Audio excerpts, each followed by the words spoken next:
Okay, good afternoon. We're live. It is 4:02 on Thursday, October 28th. We'll give it a few minutes and let people log in. Very good day for the market. To those following some of the stuff I'm buying or not buying, I sold out of DraftKings a few days ago when it had a nice pop. Did well for me. I am adding more to Viacom down here. This is a absurdly low level, and I expect early November just to bounce back. Not sure, no guarantees. This is not telling you what to do. It's just what I'm moving right now from a market standpoint. Okay, before we get into, I have a bunch of emails that have come in the last couple of days with questions, and thankfully they're not all political questions. They're not all about the election. Some are just kind of fun stuff. We've also had a really large increase in donations. So I don't know what brought that on, but I appreciate it. From Democrats, Republicans, from all over the place, a lot of names I haven't seen before. So I want to say thank you for that. I appreciate it. One of the questions was, are you excited for Yellowstone to start? I think that starts in about 2 weeks. Yes, I am. It's my favorite show. That starts, it left 2 years ago before the pandemic on a huge cliffhanger. And so, yes, I am waiting for that. I was also asked what shows I've been watching. So about a year ago, I told you about a show that I loved. It just, of all the shows that are on about murder and real crime and documentaries, which I love, especially documentaries. I don't care about the real crime stuff, but there was a show called Love on the Spectrum. It was about a dating show about people who are on the autism spectrum. And it was one of those shows that you just kind of felt like good about life seeing. These are people who are obviously struggling in many ways, but still wanted to find somebody. And it's amazing seeing the support they had. And the producers did a great job of not letting it be that bacheloresque nonsense that we see so often. Well, season 2 of that is out. So I watched that. It's spectacular. It's great. If you want to take some time and forget about the election season, the politics and all that stuff, I suggest you watch that show. Right now, I just started a show called Maid, M-A-I-D, on Netflix. And it's kind of, we should watch shows that kind of expand our horizons and let us see how people we may not relate to live. And in Brantford, it's even more important to do so because we have such a vast demographic breakdown where we have ultra wealthy areas, but we also have very, very not wealthy areas, poor areas. And it's a great show about a woman who leaves her boyfriend in the middle of the night after significant emotional abuse, but as it points out, not physical abuse, emotional abuse. And they talk about how even she didn't think she was a victim of domestic violence, but she very well may have been. And then how she, with no money and no resources and no real support, gets through that. So I have just watched the first 3 episodes of Maid. Very, very, very good. And it's hard to watch at times. At times you're kind of cringing, but you realize that there are real people and a lot of real people who go through this.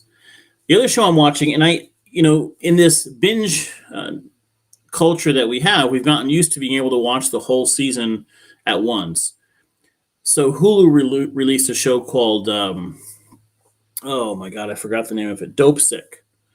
And it's with Michael Keaton and a few other actors that you've seen before. And it's about the Sackler family, and it's about the impact of opioids and OxyContin. And unlike all these other shows that are released on Netflix where the whole season is out, they put out the first 3, and then every week they put out one more. So far, I think 5 of what I believe will be 8 episodes is out.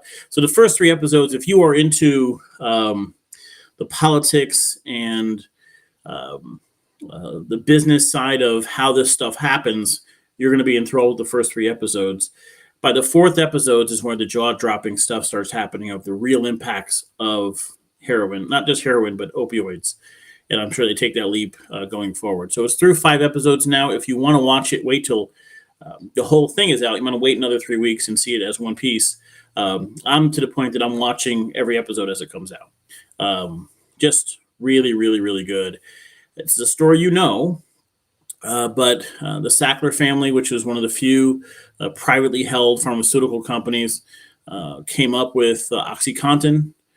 Basically, got support from the FDA to say it's not addictive. It's an opioid that's not addictive, which is absurd, but they got to say it on the label, and that became the pain pill of choice. And they on the pill, the FDA allowed them to put that less than 1% of people get addicted. You and I now know, in hindsight, that's ridiculous and nonsense, and that's cost the lives, hundreds of thousands, if not millions of lives, from people who, in good faith, took a pain pill and were addicted. But it's a really good series. It's worth watching. So both of those series, actually all three of the series, I like watching series where you learn something or gain a different perspective. So Love on the Spectrum is great. Kind of feel good about life during this election season if you want to. Made, hard to watch at times, but worth watching and eye-opening at times. And then the Dopesick on Hulu is excellent. I have not watched the final 3 episodes yet. They come out once a week, and we'll talk about that more as we go forward. So we're down to just a couple days left before the election. I think we're getting a sense for what's going on. We watched 2 very, very different approaches in Brantford. Guilford is getting, for lack of a better word, I think comical in what's happening. You have, now I don't agree with the parents who are saying CRT is being taught or that the fear of CRT being a massive issue in schools. So I don't agree with them. I would not vote for them. At the same time, I'm watching the left, especially on social media, and it's a small group, just be awful and just demonize this group. Everything they say is awful and hate and racist. And no, it's not true. These are parents that you live with. They're parents that are concerned about their kids. They have legitimate issues to raise, but they have been demonized and vilified and made fun of incessantly. And here's the warning. Yes, I don't think they'll win. But if the left has not learned anything from Donald Trump getting in, there weren't enough. You want to interrupt your breakfast and say hi? Oh, did you see me at Hornet's Nest or something, or Starbucks? You're always welcome to come say hi. I'm completely fine with that. Anything that gets me to slow down eating would be perfectly fine. So thank you, Chris. Trump got in. He had not nearly enough supporters to get him the presidency. A large number of those voters were voting against something. They were voting against either Hillary, against the political correctness, against the crap that we often see, this moral superiority that we see from the left, far more often than the right.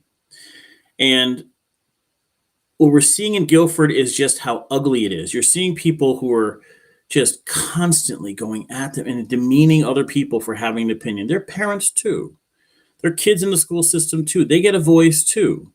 You may agree or disagree on masks, but those people have a voice. You may agree or disagree on CRT, but everybody should have a voice. To demean other people is, one, trying to fight free speech, because certainly people watching that and have something to say are going to keep their mouth shut. So let's not pretend you support free speech or the open exchange of ideas when you're minimizing and destroying people who just have another viewpoint. These aren't politicians. These aren't people who are trying to get you to do something with false information. There are people who have concerns, have raised those concerns, and they're running for office to bring that up. I often look at, from a political standpoint, when I see new names involved, how long has this person been involved? If they're there every meeting and this is a constant thing for them, okay, they have an agenda that's beyond the issue at hand. We saw this in Brantford just 7-8 months ago when parents wanted to see schools reopen. The emails I got and the groups of parents that were involved were not names you saw on a regular basis. 8-9 years ago, when there were residents that wanted to fight against public works going to the Tabor property, the names on those petitions were not names you saw on a regular basis. And that kind of tells you, okay, this might be legit. This is not just a politically motivated push. This is a serious issue that people want to be heard on. On the CRT issue in Guilford, the people that are on this ticket are not names that have been fighting politically for years. They're new names. This is their issue. They're sincere about this issue. They deserve to be heard in an honorable way. I don't agree with them. I would not vote for them. But what we're seeing from the left and minimizing and demonizing and vilifying them is crazy, and it's what led to Trump getting into office. There were not enough hardcore Trump supporters to have gotten Trump the presidency. There were people who voted to say, I don't want Democrats in. I don't want this moral superiority in. And it appears that there's many who have not learned that lesson. That's unfortunate. I don't think that's a problem here in Brantford. I think that's a problem in Guilford in that disgusting race that we're seeing, quite frankly, from both sides.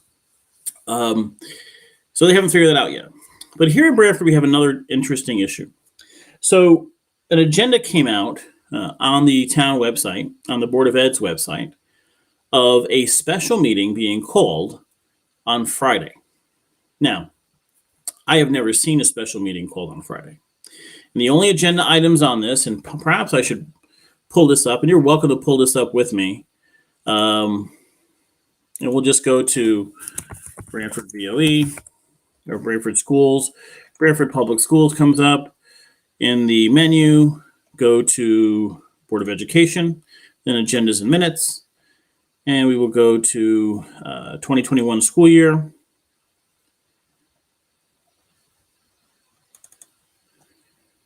BOE agendas, and if you're doing this with me, you're welcome to. And then scroll down to the most recent. And they called a special full Board of Education meeting for 4 o'clock. So right after school, October 29th, which is tomorrow, a Friday special board meeting. At 4 o'clock, in my opinion, is screwed up.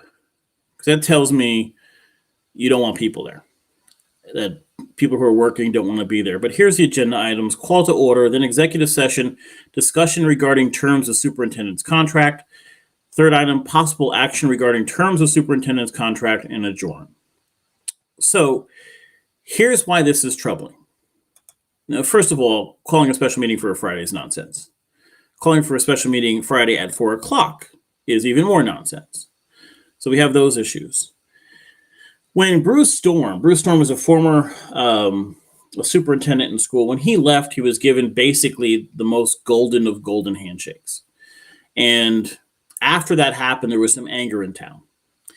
And the RTM passed rules that said that if there's any significant change to a contract that lasts, I believe, more than a few months or a year, and then that is more than $10,000 in difference, it has to go for review by the Board of Finance. So we have this issue here of, it appears, trying to get a vote up before the election.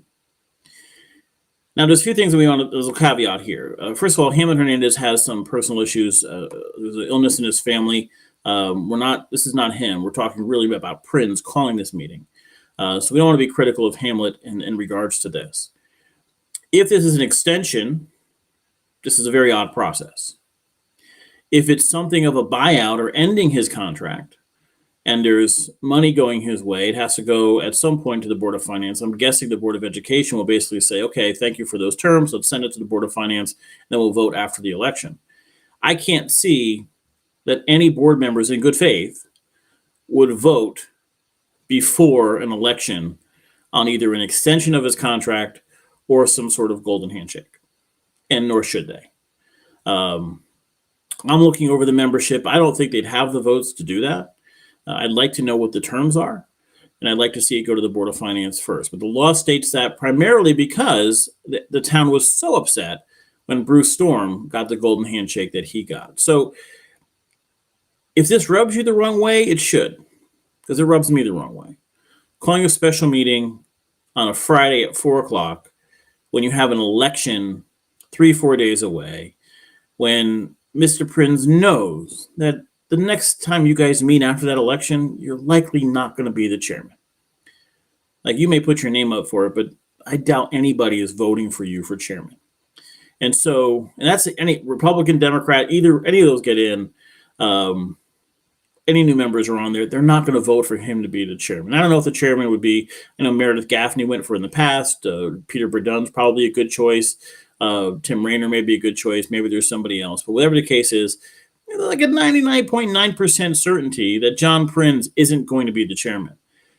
So his last act as chairman before the election is to call a special meeting, and the only agenda items are about the superintendent's contract. And there's one of two ways that can go: an extension or some sort of golden handshake. Now, I know there's people in town that are like, all right, just give them the golden handshake, but it depends on what it is. And that conversation has to be had. If he's ending his contract early, some sort of buyout arrangement, that's fine. How long will he stay in place? How does the process for a new person begin? All that stuff needs to be worked out. But calling it for a Friday, calling it for a 4 o'clock on a Friday is just crazy. It's inappropriate. And I can't imagine, the current board members. I want to just go through the list of members. Now, I know the 3 incumbents because those are the 3 that I've kind of said, all right, these 3 should probably stay on. I'm pulling up the menu so I can get the list of members. Board of Education, members. John Prinz, okay. Ellen Michaels, I'm not real sure where she stands. She's smart, longtime educator. I can't imagine she would push to vote before the election. That'd be weird to me, but I don't know. Joanne Boris is there now, but will not be there after the election. Verdun is up for re-election. Cantu's up for re-election. Chad Edgar, I cannot imagine would vote to do anything before the election. Dawn Parati, I doubt very much would vote to do something before the election. Meredith Gaffney, I can't see her ever doing that. And Tim Raynor. So I don't know where the votes would come to pass any sort of extension or any sort of golden handshake before the election. And there's some legal questions on whether any golden handshake could be.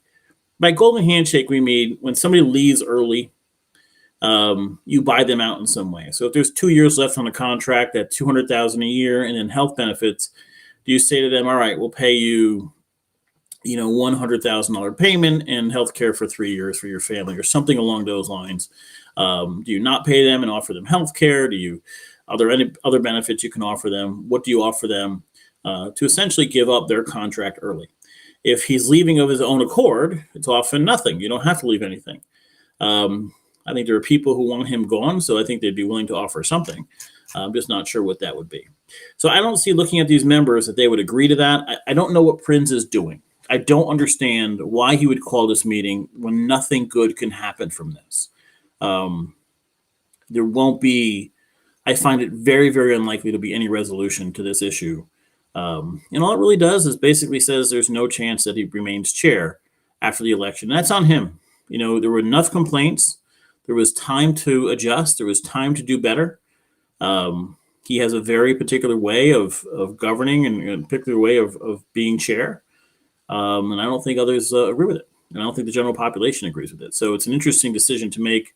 Doesn't really make sense to me. But so in any event, that being the case, there's not much to go over anymore with this election. We have looked at the mailers. We've looked at the claims. I have at least one Democrat on my ticket, but I'm pretty much the Republican ticket based on, I don't look at national politics or political affiliation. I don't care. I lean left. In general, I'm a Democrat, but our town's in really good shape. And when you put out mailers, the claims made from Schwanfelder and Brockett about a conflict of interest for Jamie with a contractor were ugly, inappropriate, dishonest, false, whatever you want. It didn't just go after Jamie. It went after contractors that have worked for the town well before Cosgrove was in office, who've done a very good job for the town well before Cosgrove was in office. When they tried to go after Jamie about communication during a live shooting incident, you're going after the police. They didn't even realize it. They weren't going after the police and the fire and the first responders. They're yelling false accusation after false accusation of Cosgrove, but they're really going after other departments. When you go after the finances of the town, you're going after the Board of Finance. You're going after Joe Mooney, Victor Casella, Jeff Follett. You're going after Democrats on the Board of Finance who voted for it. When you say the animal shelter was over budget, you left out that you voted for it. It's not over budget, by the way, but you voted for it. The number that passes the RTM is the approved number. If it's over budget, it would come in higher than that, but that still has to come back for approval. There's no legal way to spend money without approval. In Brantford, Schwanfelder complaining there's a conflict of interest, saying he looked into it a year ago, but has signed off on every single check. Then 3 weeks before the election, you make this public claim? That's nonsense. When you send out mailers and you have pictures of property and you don't have what was clearly in the window, the building permit, and you say vacant. Yeah, the Myers Flowers retired a few months ago, and a new tenant is going in. You had vacancies during a terrible pandemic, and people are moving in. In fact, I'll tell you right now, there's a shortage of commercial space. So every single mailer, every post was dishonest. They did videos about Tabor and took pictures of the logs there. This is a dumping ground. Those logs were removed from people's yards after a storm. Dumping ground? No, they bought the branches and logs there. And then when they have time, they'll shave them down or whatever it is they do, chop them up, whatever they do with them. But I think most people, if you're going to complain about the logs, you got to say how they got there. You complained about Ecology Park when it was closed. It's closed because of vandalism in those parks and a lot of other things that are happening at the top. The police cannot really cover it like they can other parks. So every single video, every mailer came out, and it was like we're counting the lives. The senior center was $4 million over budget. It's amazing that the senior center started 6-7 years ago, was completed a year and a half ago, and the first we're hearing about this is a month before an election. Go figure. On top of that, you have the very simple fact that so much has gotten done. So much infrastructure has been invested. If you're a Democrat from an environmental standpoint, you're a Cosgrove voter, because nothing comes close to the amount of pro-environment stuff that's happened in Branford in the last 8 years. Nothing. If you're a budget voter, you're a Cosgrove voter. If you're an education voter, his wife's a teacher, they got a new Walsh school done, and we're talking about fields now, you're a Cosgrove voter. I don't know what demographic other than I vote D no matter what, and I don't care who it is, and I don't care about qualifications, voting for Brockett. It doesn't make any sense. Now, I get that unions have poured money into Brockett. Primarily, it has nothing to do with Brockett. It has everything to do with who's running the campaign. They want that contact at the state. What's amazing is if you talk to some of those union members and tell them that it was Cosgrove who made sure the Walsh Intermediate School project was union by signing what's called a PLA, a project labor agreement, they stop and say, I didn't know that. Yeah. Now, Cosgrove's fault is he's not necessarily good at tooting his own horn. He's not good at saying, I did this, I did this, I did this, all these 8 years. He's just not his thing. And trust me, there's other Republican sides that get upset about it. Like, put more press releases out. Say more stuff about what you're doing. It's not his way. But he did these things. That's not made up. That's real. So at the end of the day, I want the guy who's done it without searching for fanfare, who's just led the town the right way. Fix the problems they had and have a massive investment in infrastructure that makes sense. And he's led it the right way. And I want his team in there. Tax collector, we have serious issues in the tax office. To see Joanne Cleary post that about the mess and cleaning up the tax office on Bob Imperado's telling him you have to get in, tells you everything you should know. In one of the letters to the editor, they actually said Joanne supported Roberta Gill Brooks 4 years ago. Absolutely correct, she did. And clearly, her public posts on social media say differently. We have a screenshot of that. You can read it on my personal Facebook page. For when it comes to treasurer, if Schwanfelder is going to make false claims that there's a conflict of interest, say he looked into it, still pay all the checks, and not raise this up publicly until 3 weeks before an election, you shouldn't be treasurer. If you're going to make that position that political, that you're willing to lie, and something you know is false, you say you've looked into this a year ago, yet kept paying all the checks, kept signing off on all the checks, you know the claim isn't true. Yet you go in the register and say this is, unethical. Let's go. I don't want you in office. And the person on the other side is educated and has a career in insurance, knows finance, more than qualified and Ms. Conklin to handle that position. I'll vote for her. Then you get to the town clerk's office. Lisa Arpin has done a great job. Now, I'll tell you this, and this is true of all departments, especially when someone's elected. The employees in the departments don't always love the department heads. So they're there for 20 years. Somebody new comes in every 2 or 4 or 6 years. They come in with, let's get to work, let's get going. One's union, one's not. It's not always going to be a love fest in the tax collector's office, not going to be a love fest in the town clerk's office. I get that. It's not supposed to be. If I was working someplace 20, 30 years and I knew it in and out, and then somebody new comes in and they're just getting started, there's a little bit of animosity there. I get it. I understand. But Lisa Arpin should get credit for hiring somebody, training somebody, getting them ready for a job, than having that person run against her. If you've trained her that well, that she's qualified to run against you, she should get credit for that. The town clerk's office is incredibly bipartisan. I've heard people from both sides praise it, and you don't change a good thing. If it's not broken, you don't fix it. The office is in good shape, and you elect Arpin, 2 people keep their jobs. I want 2 people to keep their jobs. Arpin's done a good job. She deserves to be there. On the RTM, I would say vote for those that'll support Cosgrove. He has gotten so much done. Help him get those things done. So vote in general, the beeline. Vote for Republicans. Now, I'm going to say this, and I'll make it clear. I don't know what district Mark Riccio is in, who's a Republican. I wouldn't vote for him in a million years. I find him incredibly dishonest, but I've had legal issues with him. And if you've watched this podcast in a long time, you know I have some issues there. So I cannot advocate in any way, shape, or form voting for Mark Riccio. In that district, I believe that's the Chris Sullivan district, and I don't always agree with Chris Sullivan, but I'd vote for Sullivan. I don't know who the other people are there, so maybe it's not fair for me to say that. Chris, I think, is a good guy, but he tends to say things. He's a little too political at times, which always rubs me the wrong way. But I think he's in on the joke. He gets the role he plays.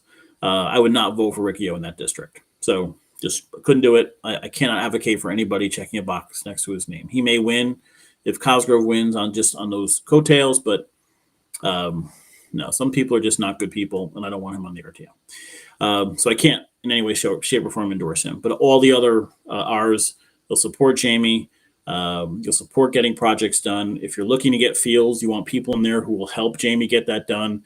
If you're looking to get eventually at some point a Public Works belongs where it is, just a deal to lock it in and maybe put some money into renovating it.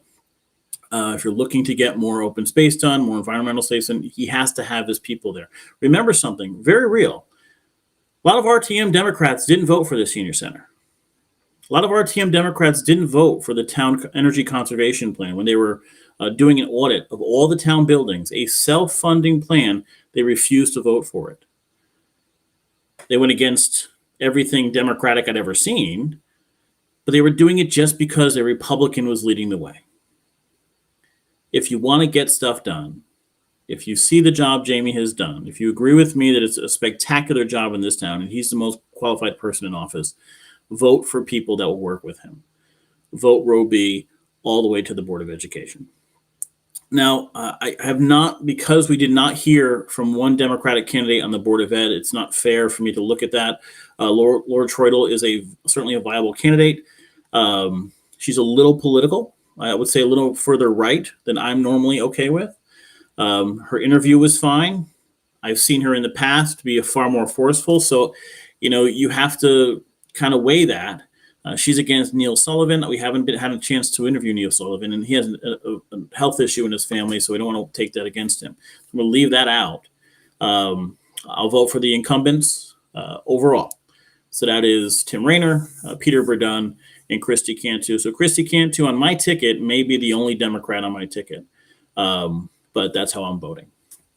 And that's it. That's our election season. I think the town has done an amazing job the last 8 years in getting things done. It's an amazing town to live in. Despite the claims by Brockett, we have a vibrant town center. Our economic development is strong. In fact, some of the complaints are there's too much economic development. There's too much going on. You're going to have in the next 2-3 years, as these projects hit the tax rolls, a huge help as debt drops over as a percentage of the overall budget, and these projects are added, your taxes will start dropping as well. And they're already lower. Your mill rate is lower than so many of our neighboring towns already have. So we're in a really good town. I like living here. I see no significant reason to complain about living in Brantford. I see no significant issues in Brantford. My suggestion is you vote row B, get Cosgrove more time, let him keep this path going. It just makes the most amount of sense. And that's it. So Monday we'll talk, but we don't need to beat up the election because we've done it. It's so nice as we get closer to end of election season that we're going to see the end of constant mailers. But if you in the last week are an independent voter and you've gotten mailers from the Democrats and mailers from the Republicans, you saw the difference in how they look at our town. The Democratic mailers were nasty. Attacking, focused on Cosgrove, obsessed with Cosgrove. Cosgrove's mailers were positive. Here's what's going right.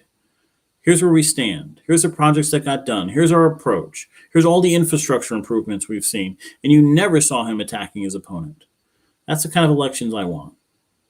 I want to hear their visions, not making up how bad the town is, because we know the town's not bad. We know this is a great place to live. And I think we should vote to continue that. So that's my thoughts for on the election overall. Jeff Bryan comment, Robin Comey needs to come out and support Cosgrove or she is losing my vote when it comes up for election. I'm not asking somebody to come out and support the other side politically, because I don't ask Scanlon to do that. I don't ask Cohen to do that. And the reason is they have to appeal to their base, right? The people who are going to do the work in a campaign next year, if Robin's going to run again, she can't isolate them. And there is a sense of or be loyal to the party. That said, you don't have to advocate for false information. If you know your candidate is just making stuff up, you don't have to go sign waving with them. You don't have to post stuff for them. You don't have to share or like their comments. If it's obvious, you know they're lying. It's like these very easy. It took 2 seconds for me to call Jim Finch.